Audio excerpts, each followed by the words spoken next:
Polisi masih menunggu kesepakatan dari pihak pelapor Jokowi untuk melanjutkan proses restoratif justice yang diajukan oleh tersangka Egy Sujana dan Damai Hari Lubis. Sementara pihak Jokowi kembali membuka peluang untuk memaafkan tersangka lain.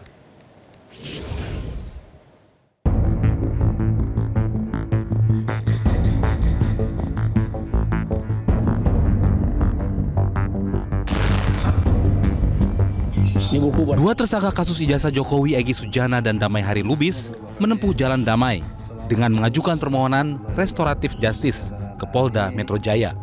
Pengajuan ini dilakukan tak lama usai pertemuan Egy dan Lubis dengan mantan Presiden Jokowi pada Kamis 8 Januari 2026. Saat itu, baik Egy maupun Lubis telah meminta maaf atas keterlibatan dalam gaduh ijazah. Di Reskrimum Polda Metro Jaya, Kombes Pol Iman Imaduddin menjelaskan bahwa proses keadilan restoratif sepenuhnya bergantung pada kesediaan kedua belah pihak. Penyidik saat ini masih menunggu respon pelapor maupun para tersangka untuk melanjutkan proses restoratif justice. RJ atas kasus ijazah ya, pilihan restoratif justice adalah pilihan para pihak. Kami sebagai penyidik tentunya akan berada pada posisi yang netral.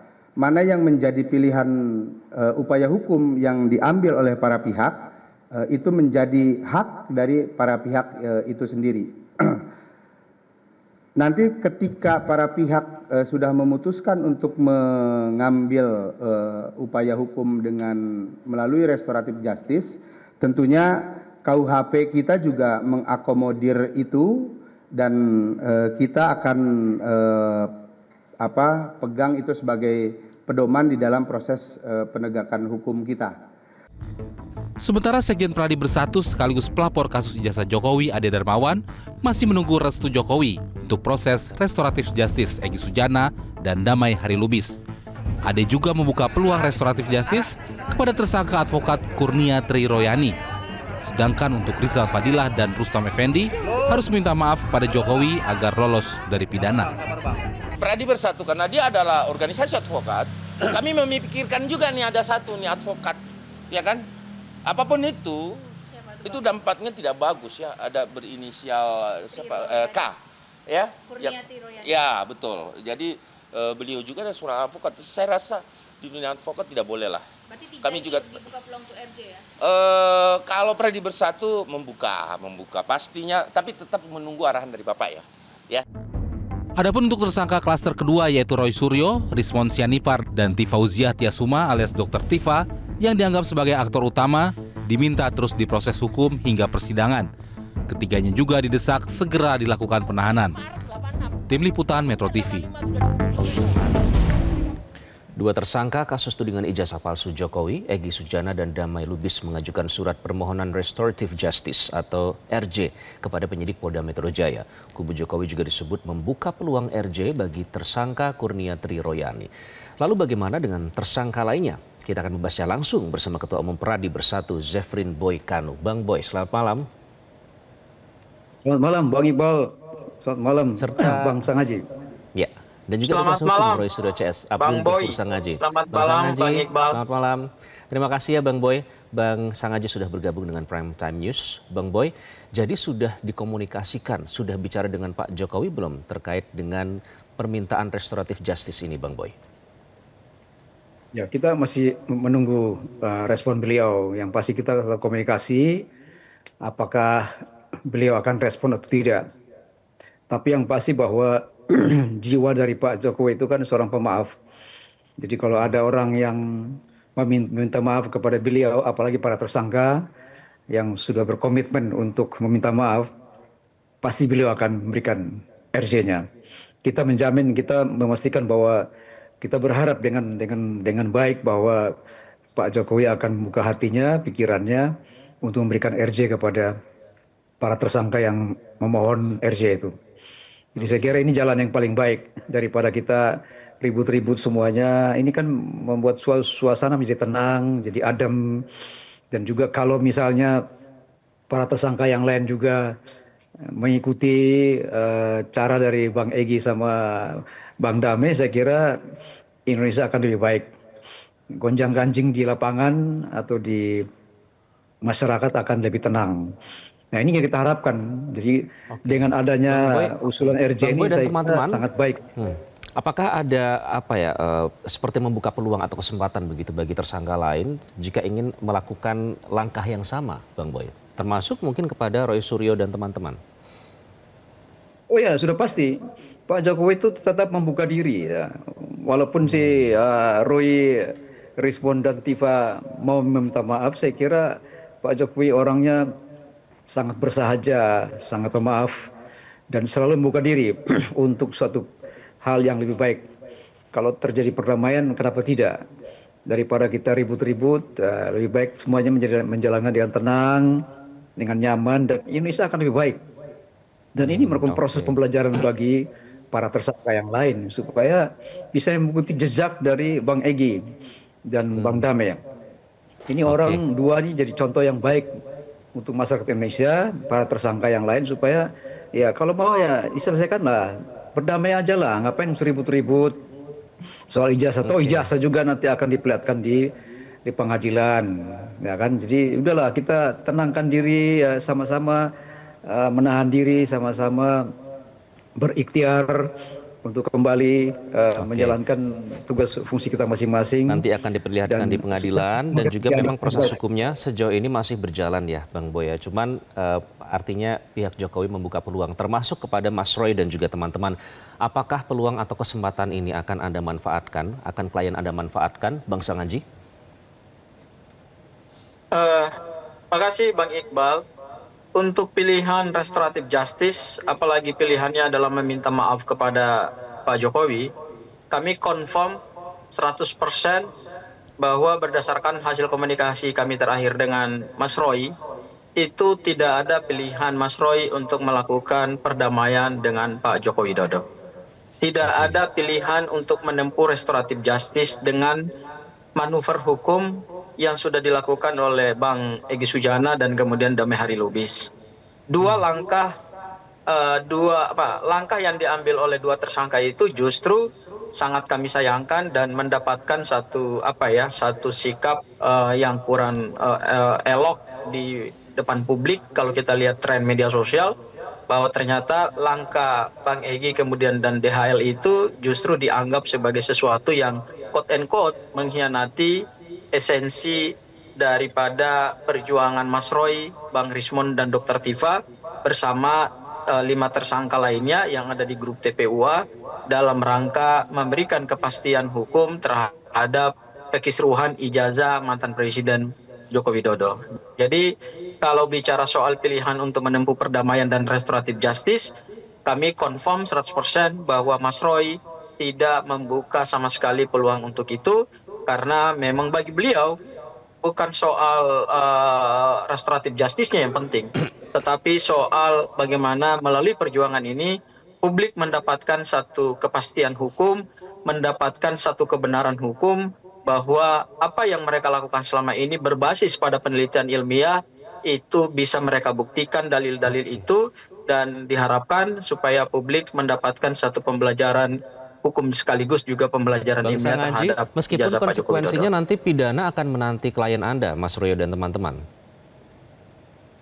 Kalau bicara konsekuensi pidana, memang tidak ada pilihan untuk menjadikan penetapan tersangka itu sebagai satu bargaining, ya. Karena memang dari awal mereka sudah confirm bahwa apa yang mereka tempuh dengan melakukan hasil penelitian itu tentu berkonsekuensi pada proses penegakan hukum gitu, dan penegakan hukum itu kan saat ini sedang berjalan gitu ya. Dan belum bisa disimpulkan secara pasti bahwa proses ini akan berakhir di persidangan nanti, karena apa yang dilakukan oleh Polda Metro Jaya itu kan baru pelimpahan berkas perkara, dan sebenarnya kami memberikan satu catatan kritis terhadap pelimpahan berkas perkara dari penyidik Polda Metro Jaya, yaitu permohonan kami untuk pemeriksaan saksi meringankan atau saksi ada charge dan kemudian ahli yang menguntungkan itu belum dilakukan oleh Polda Metro Jaya, tetapi kemudian Polda Metro Jaya mengambil satu langkah yang menurut kami langkah tersebut sangat tidak adil, sangat tidak due process of law, yaitu tiba-tiba melimpahkan berkas perkara ke jaksa penuntut umum. Nah, Bang Boy juga mungkin pasti masih ingat, ketika kita gelar perkara khusus di Polda Metro Jaya, kan ada kesepakatan yang dilakukan oleh tim kuasa hukum para tersangka dengan Polda Metro Jaya, yaitu Polda Metro Jaya akan memberikan prioritas kepada permohonan saksi meringankan dan ahli menguntungkan yang kami ajukan, dan itu sudah kami ajukan secara resmi kepada Polda Metro Jaya, tetapi kemudian tidak pernah dikeluarkan jadwal untuk pemanggilan, untuk dimintai keterangan atau untuk diperiksa. Tetapi setelah dilakukan manuver hukum oleh Bang Egy Sujana dan kemudian Damai Hari Lubis, tiba-tiba penyidik malah secara sepihak sudah mengirimkan berkas perkara tanpa pernah memeriksa alat bukti dari saksi meringankan dan ahli menguntungkan yang kami ajukan gitu. Ini kan tidak sesuai dengan amanat daripada Undang-Undang Nomor 20 Tahun 2005 tentang KUHP yang baru, hanya di mana diberikan 3 dari 8 ditiktekan tersangka kepada begitu ya, hak-hak Bang seorang Sangaji ya. Oke, Bang Ya, Boy, betul.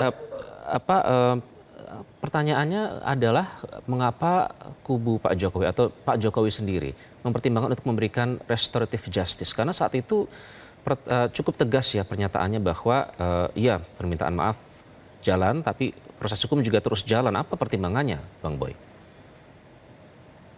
Ya, saya kira pertimbangan Pak Jokowi itu kan pertimbangan kemanusiaan. Kalau orang datang meminta maaf, mengakui kesalahan, masa kita harus menolak?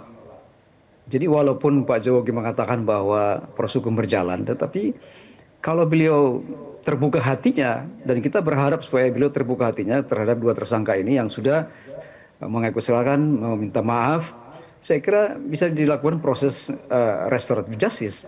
Jadi sangat memungkinkan dalam KUHP yang baru pun sangat memungkinkan, lebih bagus lagi kan. Jadi saya kira tidak ada alasan untuk Pak Jokowi untuk tidak memaafkan. Jadi saya kira lebih kepada pertimbangan kemanusiaan. Bang Boy, itu kalau restoratif justice kan pendekatan penyelesaian pidana yang mengutamakan pemulihan hubungan ya. Artinya apakah Pak Jokowi menganggap hubungan sudah nanti akan kembali baik atau sudah pulih, terlepas dari konsekuensi akibat laporan yang sudah dilakukan oleh Egy Sujana dan Damai Hari Lubis yang dianggap mencemarkan nama baik?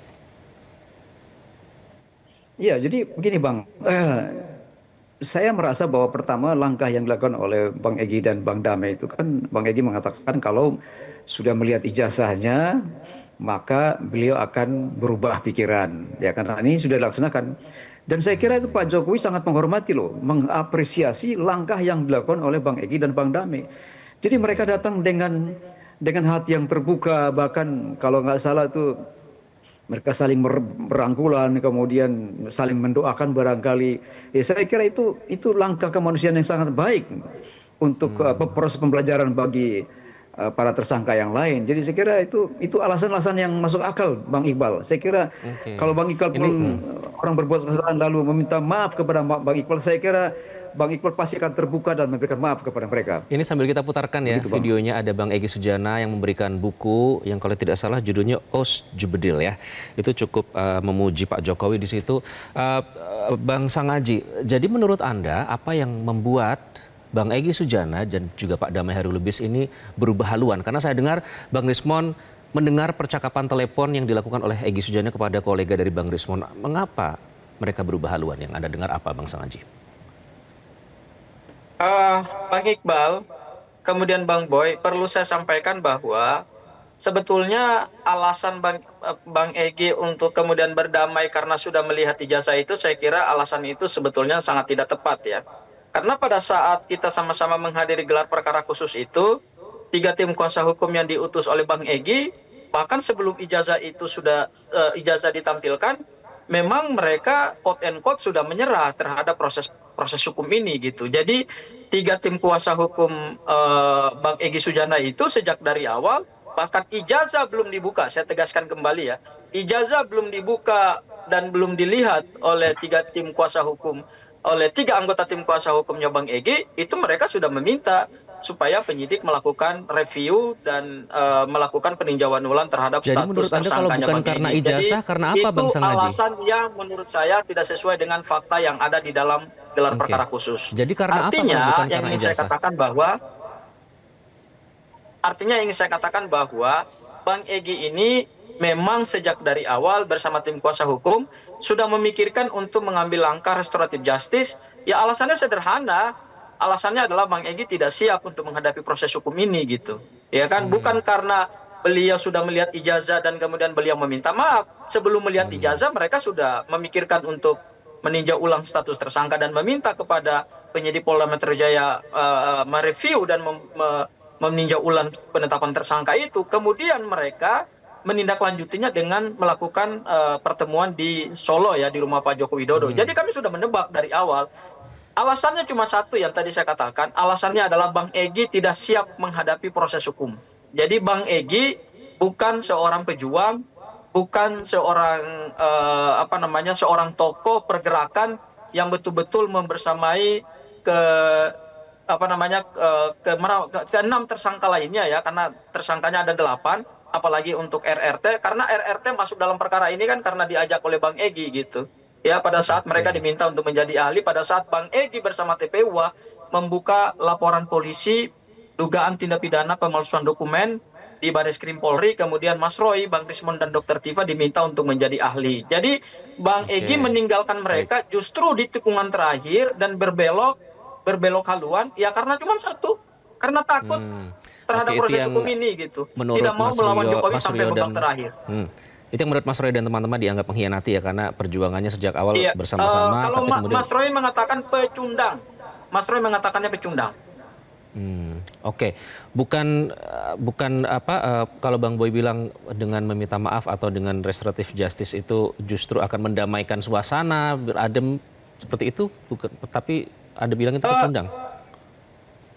Gini, kalau mendamaikan suasana, saya pikir kalau mau bicara damai suasana, harusnya Pak Jokowi dari awal jangan membawa ini ke ranah hukum pidana gitu. Pada saat ijazahnya dipertanyakan dan ijazahnya dipersoalkan, harusnya beliau sudah melakukan mitigasi risiko dari awal, yaitu apa? Yaitu membuka saja ijazahnya secara jujur kepada rakyat, memperlihatkan tidak ada kegaduhan, suasana jauh lebih damai gitu. Kenapa kemudian 8 orang sudah ditetapkan sebagai tersangka baru mau mengambil langkah langkah untuk mendamaikan ini dengan cara menjebak secara hukum, bahwa kemudian mereka harus meminta maaf karena sudah status tersangka. Kenapa nggak dari awal sebelum ditetapkan sebagai tersangka? Itu yang membuat pertanyaan besar bagi Mas Roy dan teman-teman ya. Baik, kita nantikan, kita juga nanti tunggu jawaban Bang Boy nanti kalau sudah disampaikan ke Pak Jokowi apakah nanti akan memberikan pernyataan. Terima kasih Bang Boy, Bang Sangaji sudah bergabung dengan Prime Time News. Jelajahi cara baru mendapatkan informasi. Download Metro TV Extend sekarang.